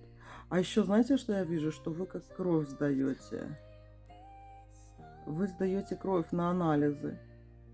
Это ни к чему, девочки, не ведет. Это может, вы просто будете кровь на анализы сдавать, да? Может, там чекап здоровья будет какой-то у вас. Но я не вижу у вас такие болезни. Нет, это не болезнь, это, знаете, как любопытство какое-то. И там еще какие-то, я даже, короче, вижу какие-то такие буквы. Это был просто С букву точно отчетливо вижу. Ну, или С латинскую, или С русскую. Потом и через запятую какие-то кодовые названия, на что вы кровь будете сдавать, интересно. Или СОЭ, кстати, это может быть даже. Ну, еще всякие есть анализы ЦА, там, я знаю, и разные коды.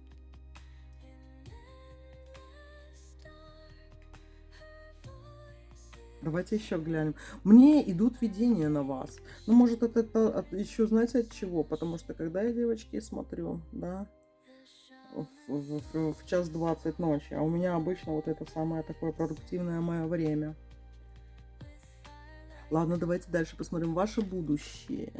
Луна, шестерка посохов, 21 старший аркан, и пятерка посохов.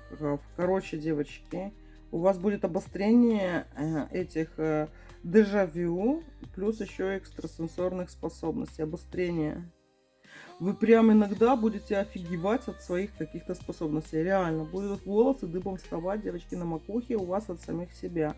Потому что вы как-то, знаете, очень сильные вспышки такого проявления экстрасенсорных способностей будут у вас. И даже неожиданные для вас. Это может быть даже дежавю. Вот мой, кстати, муж тоже, он вообще спец по дежавю. Спец по снам и по дежавю. То есть он видит сон, забывает его, мне не рассказывает, а потом происходит что-то, он мне, например, дает телефон, он говорит: ой, я помню, как я тебе во сне этот телефон давал, и там вот это было написано, понимаете? И, ну и каждый раз, просто мне уже даже надо скоро уже записывать его сны, чтобы мы потом сверяли, что когда ему приснилось. А у вас такие вспышки, и я вам даже скажу, какие эти вспышки, девочки, идут мне. Какая у вас аура, сразу говорю. У вас вы индиго, это по-любому. Но вот это индиго, оно не всегда у вас проявляется, вот эта синяя аура. Не всегда. Она как вспышками, и для вас тоже. Я так думаю, что вы такая либо молодая ведьмочка, либо молодая ведьмочка. В плане даже, это не возраст, я сейчас говорю, а именно вот экстрасенсорных способностей. Потому что когда это приходит, да, когда это не особо умеешь контролировать, оно в основном вот начинает так затягивать. Сначала ты удивляешься, что с этим происходит, потом ты не знаешь, что с этим делать, потом ты ищешь информацию, что с этим делать, а потом ты уже начинаешь что-то с этим делать. Давайте еще посмотрим ваше будущее, королева мечей. Туз чаш, туз колес. Короче, девочки, не просто так эти экстрасенсорные способности у вас рассыпаются. Королева мечей, это вы становитесь королевой мечей. Потому что от вас идут какие-то обратки. То есть, знаете, какие обратки, что я имею в виду? Вы как умеете...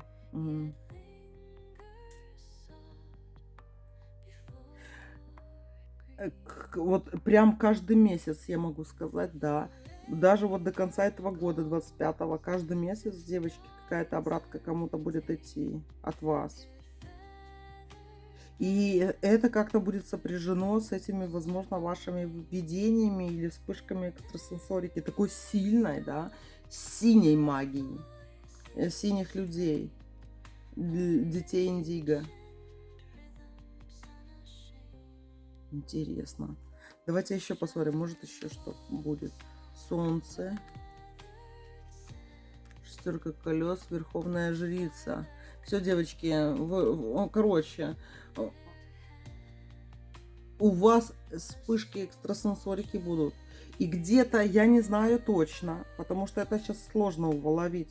В эти моменты вспышки вашей какой-то экстрасенсорики, то ли до пару секунд до этого, либо в этот момент, либо после, будет идти какая-то лютая обратка вашим врагам. Лютая. Но тут надо будет, знаете, на что обратить внимание? Когда вам идут вот эти вот вспышки... Что такое вспышки экстрасенсорики? Вы, может, увидите привидение. Или услышите голоса. Или, девочки, упадет метеорит, пока вы будете пропалывать грядку, да? Или там садить помидоры, или там еще что-нибудь. Вот такое вот что-то необычное, когда будет у вас сейчас, вот в течение реально года сбываться, и каждый месяц оно будет. И каждый раз кому-то будет прилетать такая вот жуткая, я бы даже сказала, обратка. И то, что я вам сказала про сдачу крови, это не просто так. Дело в том, что кровь будет течь у кого-то из ваших врагов. Да, девочки, будут течь. Вот вы как сдавать кровь будете, а в этот момент будет истекать кровавыми массами, девочки, какой-то ваш враг.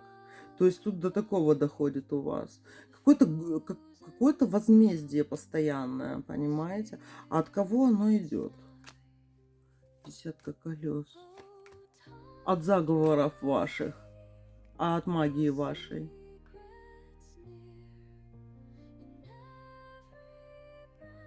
Тут, конечно же, цыганское таро. Десятка колес, девочки, вот эта вот карта у меня всегда тоже обозначает магию, да, и обычно я говорю, тут цыганская магия.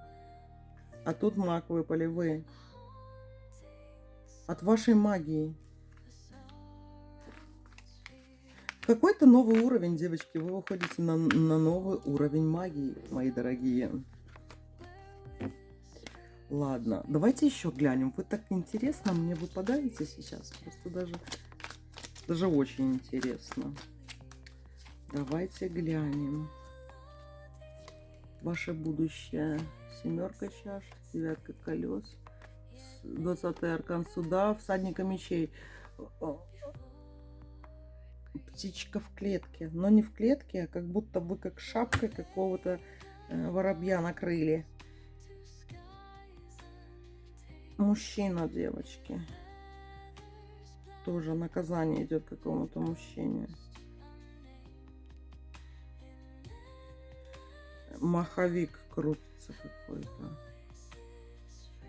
Какая-то производственная травма будет еще у кого-то. Короче, что тут такое интересное идет? В общем, держитесь. Я беру попкорн и жду вас с вашими, девочки, комментариями после этого расклада. Если кто вдруг запомнит его, да, пройдет какое-то время, и вот если вот так оно будет у вас сбываться, и вам будет есть что добавить, пишите, девочки, в комментариях. Будет что-то такое, знаете, прям что-то интересное такое, пишите в личку. Вот такие дела, мои дорогие. И делаем расклад на 4-е колечко. Это у нас такое, мои дорогие, синенькое. Кто выбрал синее, давайте посмотрим. Отложим. На носик кошечки положим синее колечко и смотрим. Советы и будущее. Будущее, какое оно? Что за оно? Давайте глянем. Так, достаем карту сигнификатор. Двойка посохов. Двойка посохов, это говорит о том, что вот вам будут даваться не такие прям крупные какие-то вещи, но очень много мелких. То есть это могут быть подарки, это могут быть возвраты долгов каких-то, это могут быть какие-то небольшие, скажем так, и по сумме, да, но приятности, какие-то подарки вам идут, и вот прям много их идет, один за одним, один за одним. Девятка чаш. Влюбленные, 4 колес. И еще, мои дорогие, здесь такой интересный у вас расклад выпал. 6-м старшим арканом влюбленные. И еще на цыганском таро. Про что это говорит, да? В ближайшее время, а мы так вот примерно смотрим туда-сюда месяца 3, кстати, да. Почему-то я бы так сказала, что вам тут как до яблочного спаса расклад идет. Так вот, 9 чаш и 6-й старший аркан влюбленные. Будет такое, мои дорогие котики, с вами происходить, да, что вам будет казаться, что вам надо больше любви, что или вы будете чувствовать какое-то свое одиночество, покинутость какую-то, и будете от этого вот как-то, знаете, приунывать. Но это все будет побеждено вот этим 6-м старшим арканом влюбленные. Это говорит о том, что вас ждет приход вашего любимого мужчины, кто одинок. Для кого-то это, девочки, будет одиночество кончится. Кончится какая-то такая вот полоса, когда вы будете требовать какой-то любви от окружающих. И сначала будут такие, знаете, это вот читается здесь по Таро сейчас как какие-то провалы, ямы. То есть вы идете, и вдруг попадаете вот в яму, где вам грустно, одиноко и печально, что вас никто не помогает, никто не любит или еще что-то. Но вы прямо идете к своему этому старшему аркану, влюбленные. Это говорит о том, что вот это все закончится, вот эти ямы закончатся, вот это непонимание, кто вас любит, кто вас не любит, закончится. Это могут быть встречи с новыми людьми. Вот, девочки, у кого-то это будут у вас встречи с новыми людьми. Те, которые вот прям как пазл сложатся какой-то, именно то, что вам надо, вот даже вот просто в этом году. А у кого-то это поменяются ролями какие-то мужчины, которые находятся возле вас, да, то есть вдруг станет возлюбленным, а возлюбленный, например, станет другом, но вам станет легче и лучше. И сразу вот после этих каких-то событий, когда вот эти вот ямы любовные закончатся, да, и вы почувствуете какое-то легкость бытия и наполненность, скажем так, от любовных этих карт. Выпадает 4 колес и 7 посохов. Вот есть такая вот поговорка: не везет мне смерти, повезет в любви. Так вот, вам повезет в любви, а потом именно на фоне того, что люди станут в определенный пазл, сложится какая-то ваша личная картинка из вашего окружения, из ваших отношений люблю, не люблю, люблю, ненавижу и все остальное, у вас открываются именно пути дороги. И тут 7 посохов, это больше все-таки к бизнесу какому-то. То есть, или это будут какие-то ваши новые способности, да, то есть вам захочется зарабатывать деньги. Не работать на работе, а именно зарабатывать деньги вам захочется. И, конечно же, лучше этим и заниматься. А знаете, когда? Вот именно лето, девочки. Вот лето у вас голова очень ясно будет красиво работать по поводу того, ну, что вам надо, где, где добывать и все остальное. И все. И знаете, вот из этих карт я могу, знаете, один такой вот вывод сделать, да. А вывод какой? Дело в том, что вам по жизни, например, в вашем денежном канале мешают люди, которые не устроены в вашей жизни, да. То есть либо там не пришей собаке хвост, 5-я нога где-то, может быть вагон и маленькая тележка. То есть многие просто как мешаются. Есть такая команда, которая выполняет определенную работу, команда, да, это у вас как не собранный пазл.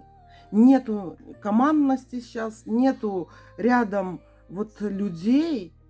Точнее, они частично есть, но вот так вот, чтобы у вас сложилось, как вам сказать, да, чтобы пазлы сложились так, чтобы вы вот как дорога из камушков и вот прям брусчатка такая красивая, да, появилась. Такого нету. Вам приходится обходить чьи-то недоработки.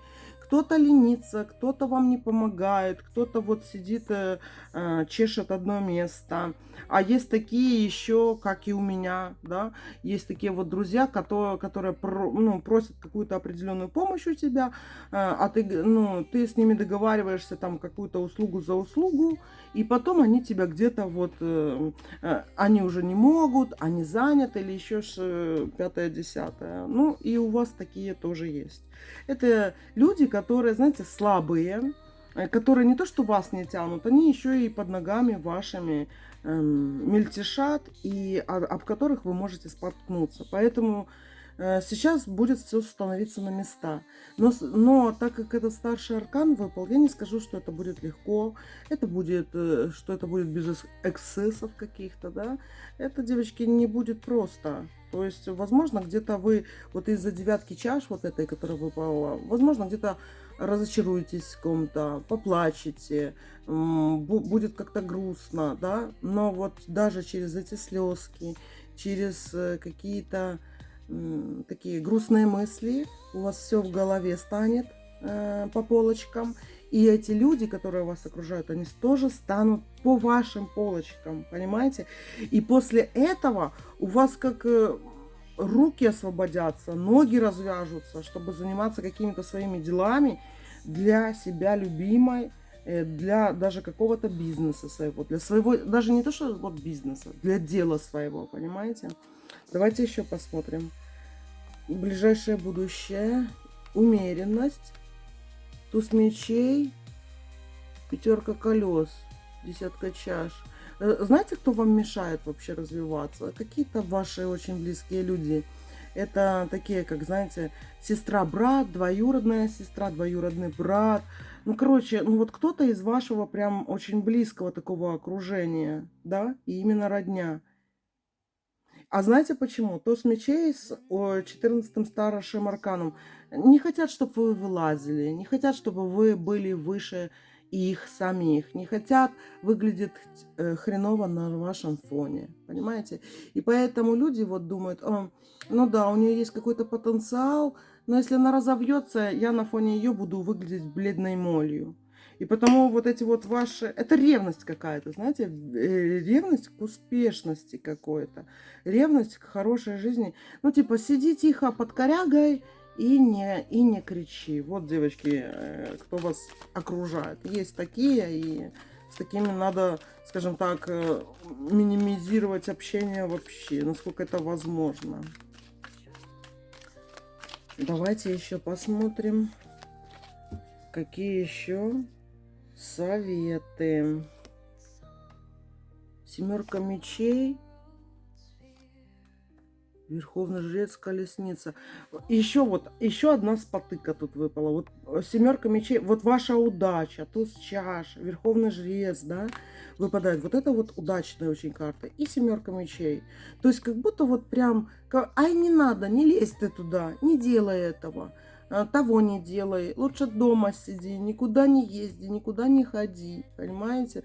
И вот это вот спотыкаетесь о близкие родственные связи. Тут тоже, вон, туз мечей выпал и умеренность. Это тоже спотыкаетесь о близкие связи свои. Вы, может, девочки, знаете, тут может быть так, что как будто это забота, да?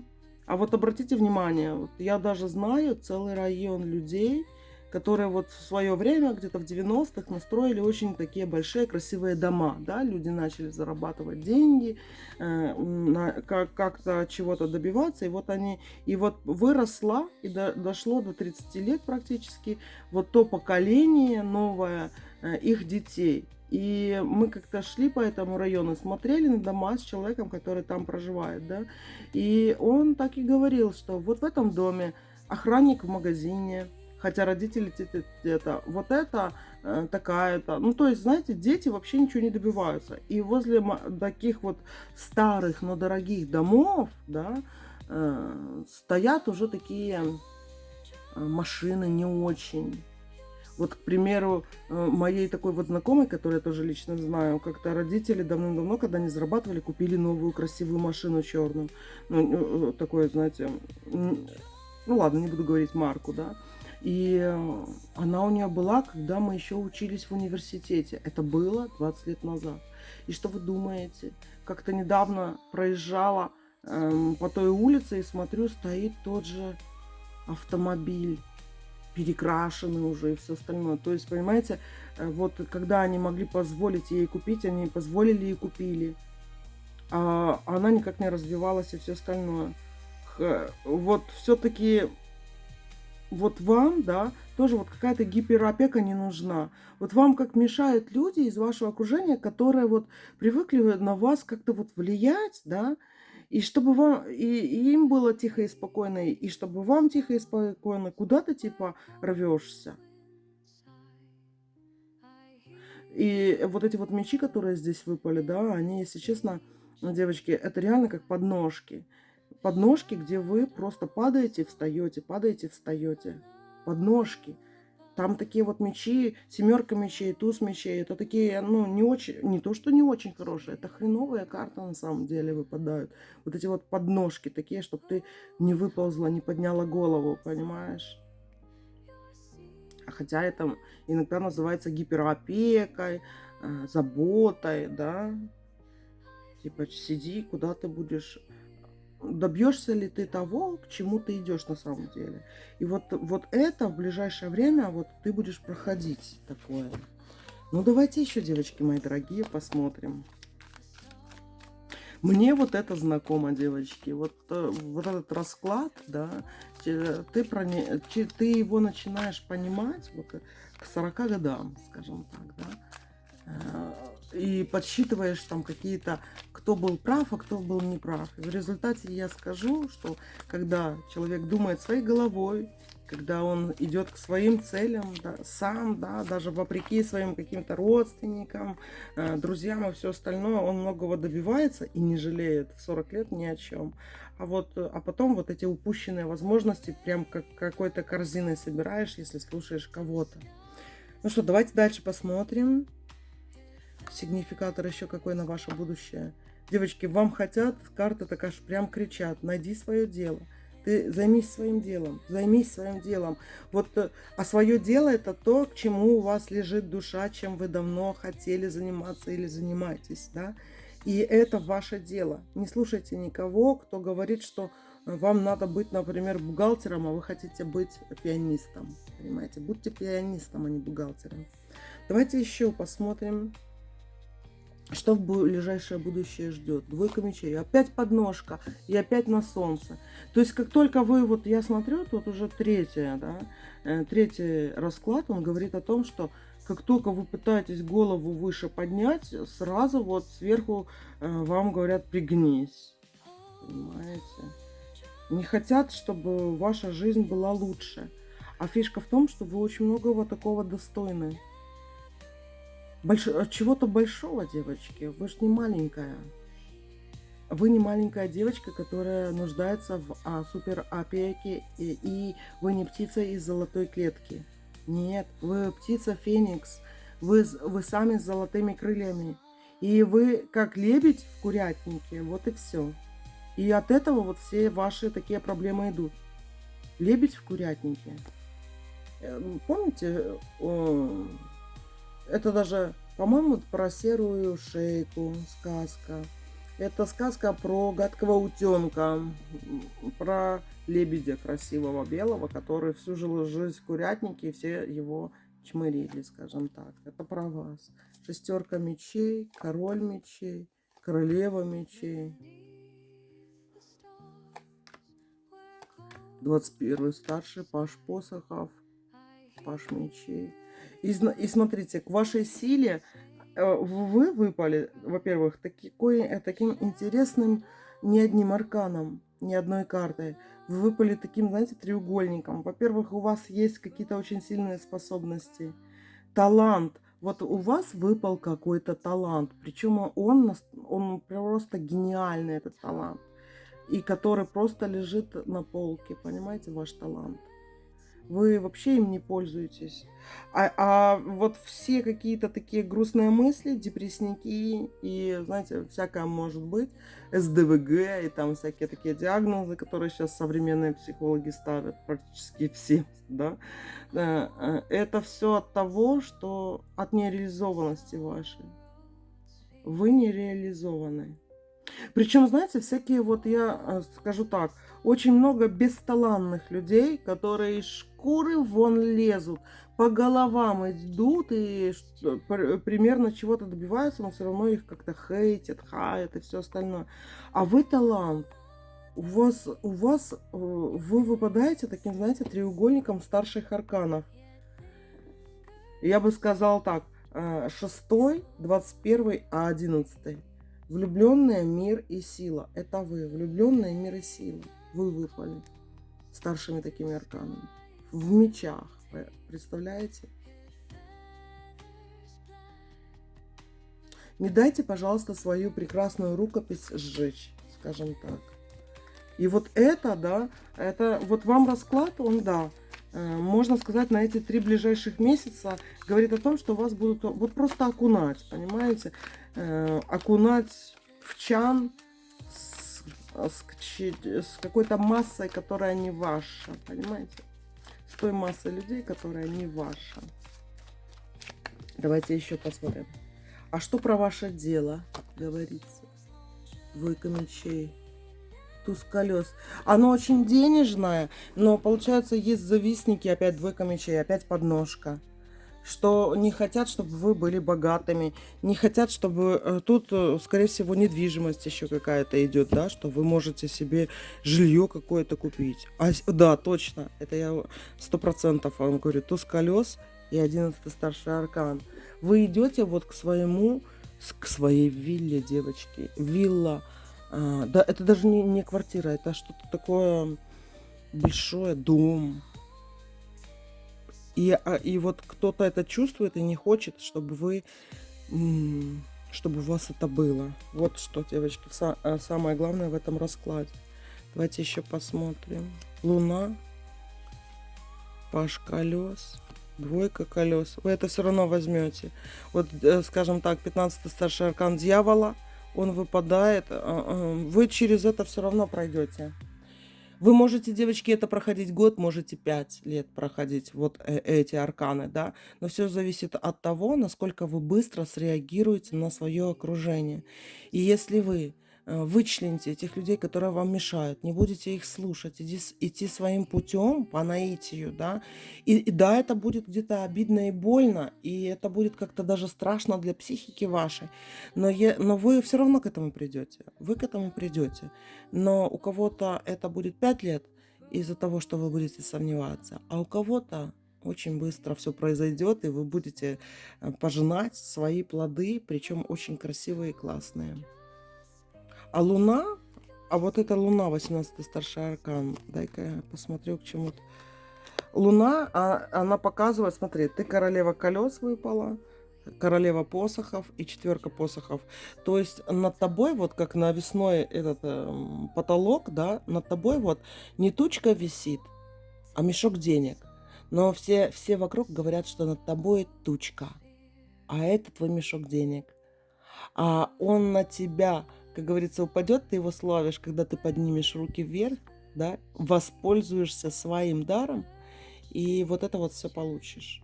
А тебе мешают реализоваться очень сильно. И вот эти вот ближайшие даже до яблочного спаса, скажем так, да, ну, до примерно до 25 августа, ты это все увидишь и поймешь.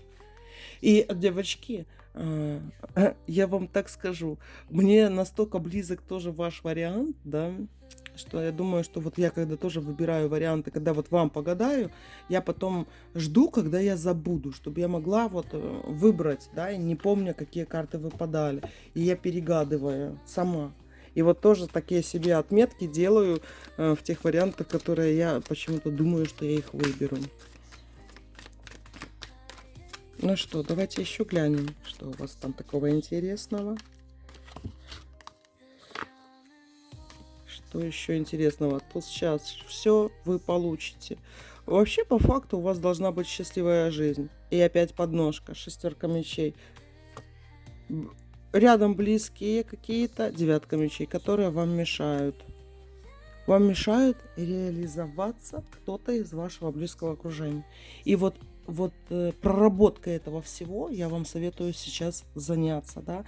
Это важно, это нельзя обходить стороной, понимаете? У меня, кстати, была даже подруга такая, когда я шла своим путем именно, да, и не могла с ней где-то встретиться, она вызовы, форточку читала на меня, чтобы приворожить меня к себе, чтобы я с ней вместе была, понимаете? До такого доходило. Потом она призналась. Вот такие дела, девочки. Так что держитесь. И я за вас держу пальчики тоже. Пусть у вас в жизни вот все получится, и никто вам не мешает. Все, дорогие. Люблю вас, целую, обнимаю. Пока-пока.